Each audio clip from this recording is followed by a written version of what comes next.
ಮತ್ತೆ ನೀವಿಲ್ಲಿ ಅಂದರೆ ಕತ್ಲಲ್ಲಿ ಕೂತಿದ್ರಲ್ಲ ಅದಕ್ಕೆ. ನೀನು ಬಂದಾಗಿಂತ ನನ್ನ ಮಗನ ಜೀವನದಲ್ಲೂ ಕತ್ಲೇನೆ ಅಲ್ವಾ ತುಂಬಿಕೊಂಡಿರೋದು. ನಿನಗೊಂದು ಮಾತು ಕೇಳಲ್ಲ? ಕೇಳಿ ಅತ್ತೆ.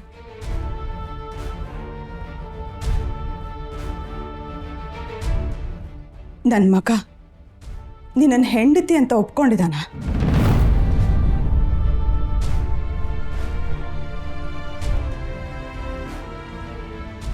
ಅವನ ಪಾಲಿಗೆ ನೀನು ಹೆಂಡತಿ ಅಲ್ಲ ಅಂದಮೇಲೆ ಸುಮ್ಮನೆ ಯಾಕೆ ಅತ್ತೆ ಮಾವ ಅಂತ ಕರೆದು ನಮ್ಮ ಹೊಟ್ಟೆ ಉರಿಸ್ತೀಯ?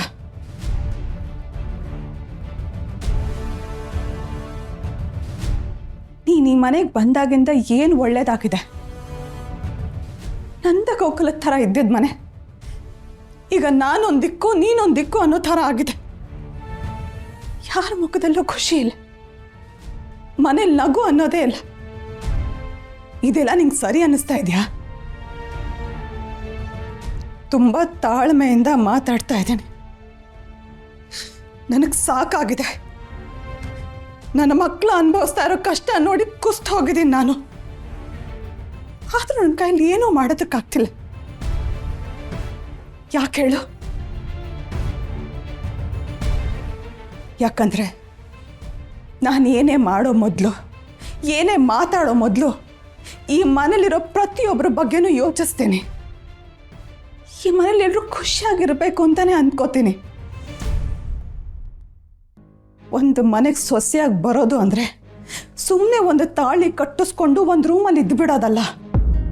ಮನೆ ಸೊಸೆ ಆದವಳಿಗೆ ಅವಳದೇ ಆದ ಜವಾಬ್ದಾರಿಗಳಂತ ಇರುತ್ತೆ.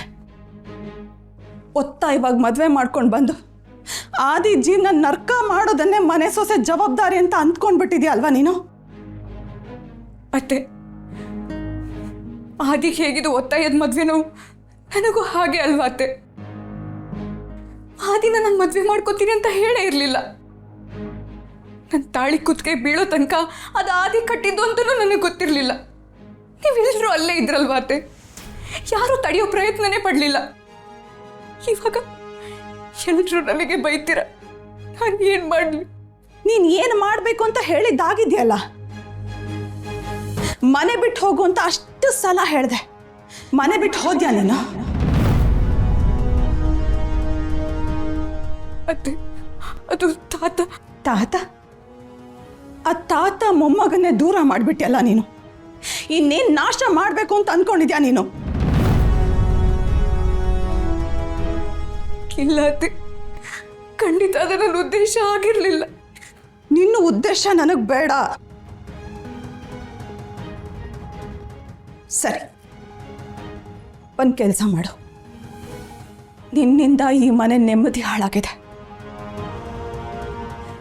ನನ್ನ ಮಗನ ಖುಷಿ ಹಾಳಾಗಿದೆ. ಅದನ್ನು ಸರಿ ಮಾಡೋದಕ್ಕಾಗತ್ತಾ? ಮಾವ ಆದಿ ಸಂಬಂಧನ ಸರಿ ಮಾಡೋದಕ್ಕಾಗತ್ತಾ?